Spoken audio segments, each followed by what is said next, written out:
تو ہو سکتا ہے کہ ایک شخص جو ہمارے سابق علماء نے لکھ دیا کہ یہ چیز شرک، یہ چیز شرک، یہ چیز شرک، یہ چیز شرک، آج سے 500 برس پہلے کا انسان بڑے سے بڑا عالم دین اپنے زمانے کے شرک کو پہچان کر تو لکھ سکتا ہے، اس سے تو آپ بچ رہے ہیں۔ امام ابن تیمیہ نے اس کو شرک قرار دیا، اس کو شرک قرار دیا، اس کو شرک قرار دیا، کوئی شخص ہے جو اس سے تو بچ گیا۔ امام صاحب کی دی ہوئی بصیرت سے اس نے ان جو اقسام ہے شرک کی ان کو پہچان لیا، لیکن یہ عین ممکن ہے کہ آج کے شرک کو وہ نہ پہچان رہا ہو، اپنی جگہ وہ سمجھ رہا ہو اپنے آپ کو بہت بڑا موحد، جبکہ اس دور کا جو شرک ہے اس میں ملوث ہو۔ اس کو میں نے کہا ہے کہ اس شرک کے بارے میں بڑی اجتہادی بصیرت کی ضرورت ہے۔ فارسی کا ایک شعر ہے، بڑا پیارا شعر ہے، بہر رنگے کے خواہی جامہ می پوش، من انداز قدت رامی شناسم۔ اپنے محبوب سے کہہ رہا ہے شاعر کہ تم جس طرح کا چاہو لبادہ اوڑھ لو، میں تمہیں تمہارے قد سے پہچان لوں گا، کتنا ہی چھپا لو اپنے آپ کو، کیسے ہی لباس بدل لو، بہر رنگے کے خواہی جامہ می پوش، من انداز قدت رامی شناسم، میں تمہارے قد سے تمہیں پہچان لوں گا۔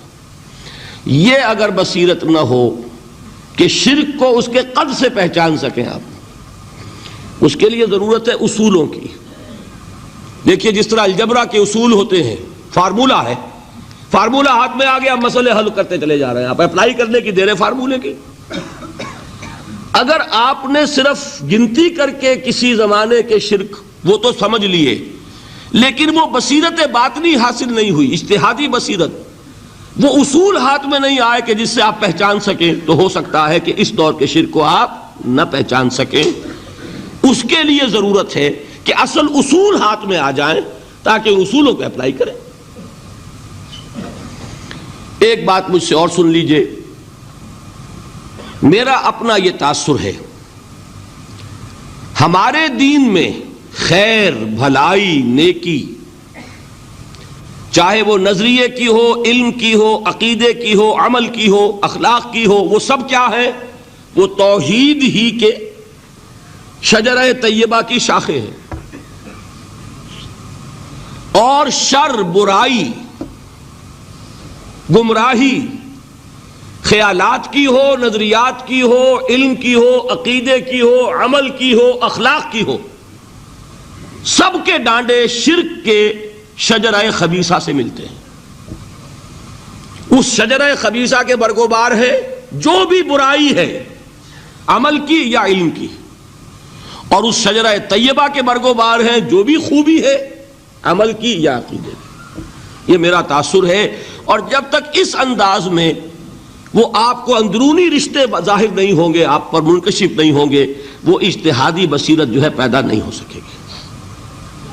اب آئیے ایک اور بات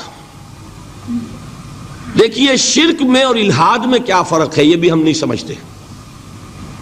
الحاد، مادہ پرستی، وہ کیا ہے؟ ایتھیزم، کسی بھی خدا کا انکار۔ ہمارے آج کے دور کی سب سے بڑی گمراہی یہ ہے۔ شرک کیا ہے؟ خداؤں کو ماننا۔ یہ کیا ہے؟ تھیزم ہے، لیکن پولی تھیزم ہے۔ توحید کیا ہے؟ مونو تھیزم ہے، ایک خدا کا ماننا۔ لیکن شرک کے اندر ایک اور حقیقت کو پہچان لیجئے، شرک میں ہمیشہ ٹاپ پر ایک خدا کو مانتے ہیں، باقی سارے خدا نیچے ہوتے ہیں، اوپر جا کر وہ توحید ہوگی ہمیشہ۔ کوئی مشرکانہ نظام ایسا نہیں ہے جو ٹاپ پر جا کر توحید نہ بن جائے۔ دیکھیے ہندو دیویاں، دیوتا بے شمار، لیکن مہادیو وہ بھی کیا دو ہیں؟ مہادیو وہ تو ایک ہے۔ انگریزی میں گاڈز، گاڈیسز، لیکن وہ چھوٹے جی سے لکھے جائیں گے، چھوٹے جی سے لکھے جانے والے gods and goddesses. Roman mythology ہو، گریک مائتھولوجی ہو، ان دیویوں دیوتاؤں کے نام ہی آپ نہیں یاد کر سکتے، لیکن گاڈ بڑے جی سے، وہ ایک ہے کہ نہیں؟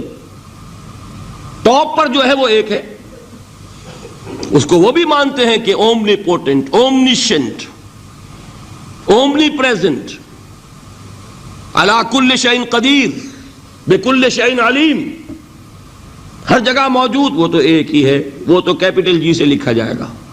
باقی اس کے نیچے فوج ہے دیویوں کی، دیوتاؤں کی، خداؤں کی اور خدانیوں کی، وہ گاڈز اینڈ گاڈیسز ہیں۔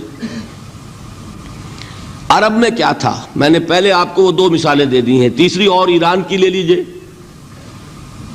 خیر کا خدا اور شر کا خدا اور،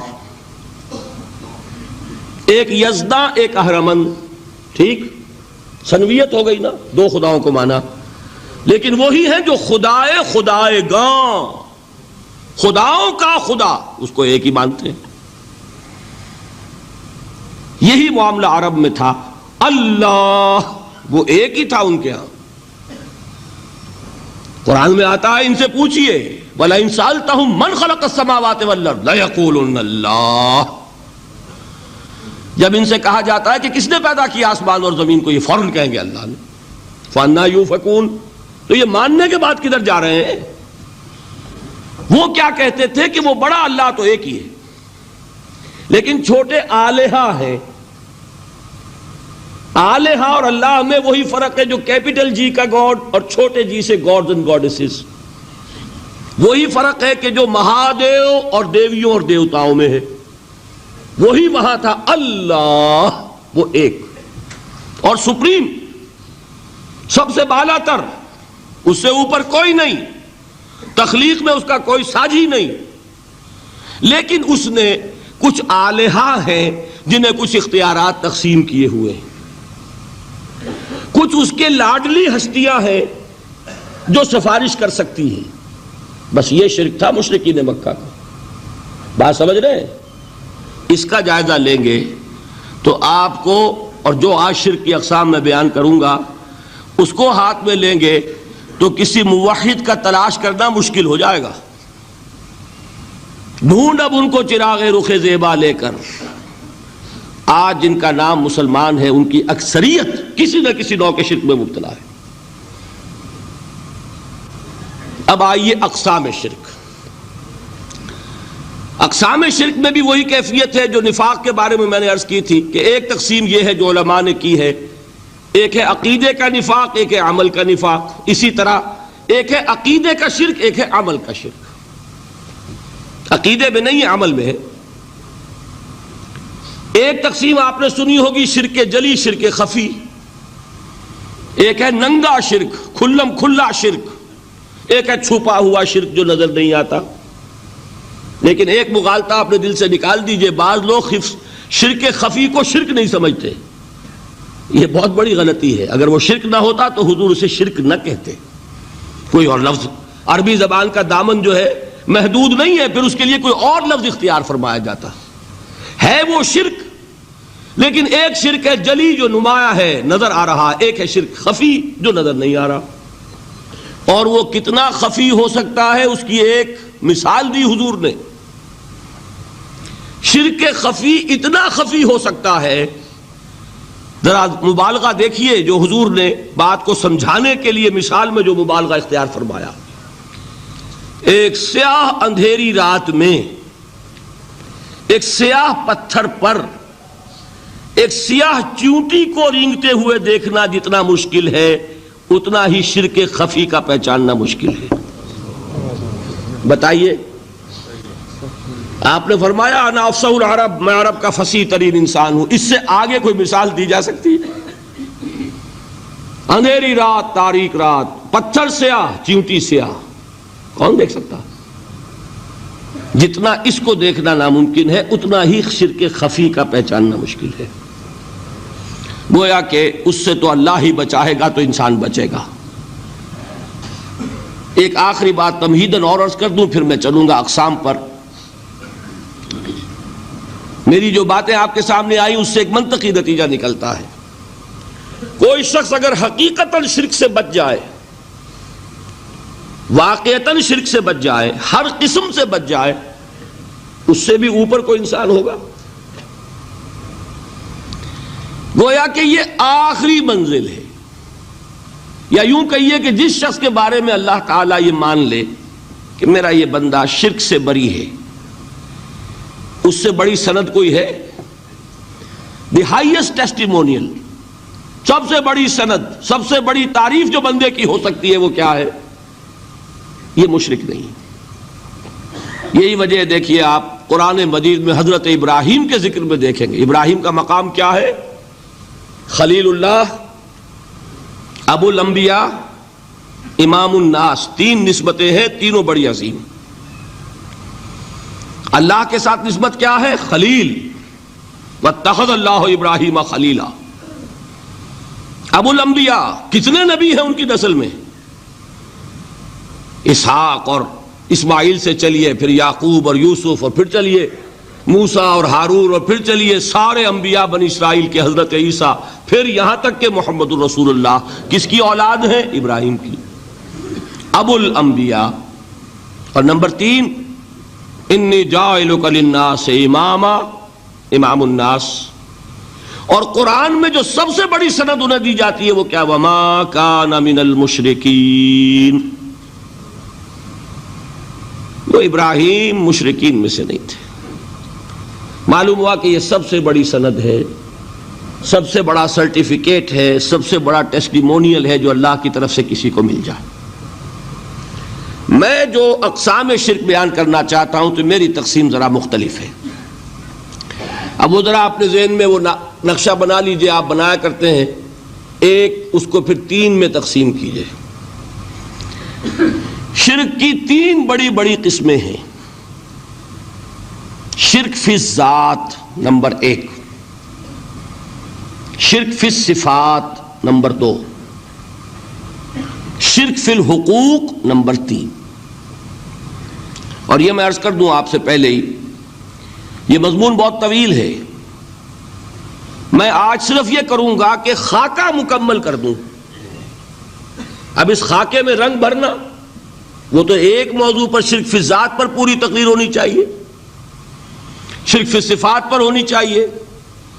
ایک ایک گھنٹے کے میرے 6 کیسٹ ہیں اللہ کے فضل و کرم سے، جو کئی سال سے وہ پھیل رہے ہیں۔ 6 گھنٹے میں نے ان چیزوں کو بیان کیا، وہ موجود ہوں گے، لیکن آج وہ خاکہ ذہن میں بنا لیجئے، اور کچھ آپ کو الجبرے کے فارمولے ہاتھ میں آ جائے تاکہ خود آپ میں صلاحیت پیدا ہو جائے پرکھنے کی کہ اس فارمولے کو اپلائی کر کے دیکھ لیں یہ شرک ہے یا نہیں۔ یہ 2 کام تو میں انشاءاللہ آج کر دوں گا، آپ مطمئن رہے۔ باقی یہ کہ تفصیل، وہ تو ہر سلسلے میں تفصیل پھر بہت ہوگی، وہ شوق ہو تو وہ کیسٹس آپ سنیے۔ تو 3 تقسیمیں ہو گئی۔ شرک فی الذات، اللہ کی ذات میں کسی کو شریک کر دینا، یہ سب سے زیادہ نمایاں، سب سے زیادہ جلی، سب سے زیادہ عریاں، اور اللہ تعالیٰ کو سب سے زیادہ مبغوض اور ناپسند شرک ہے۔ شرک فی الصفات نمبر 2، یہ ایک علمی مسئلہ ہے جس میں آدمی ٹھوکر کھا جاتا ہے اگر محتاط نہ ہو، بڑے سے بڑے آدمی کو ٹھوکر لگ جائے گی۔ اس کا میں فارمولہ صرف آپ کو دوں گا، وہ ذہن میں رکھ لیجئے، پھر جہاں چاہیں اپلائی کیجئے، انشاءاللہ تعالی آپ کو ٹھوکر نہیں لگے گی۔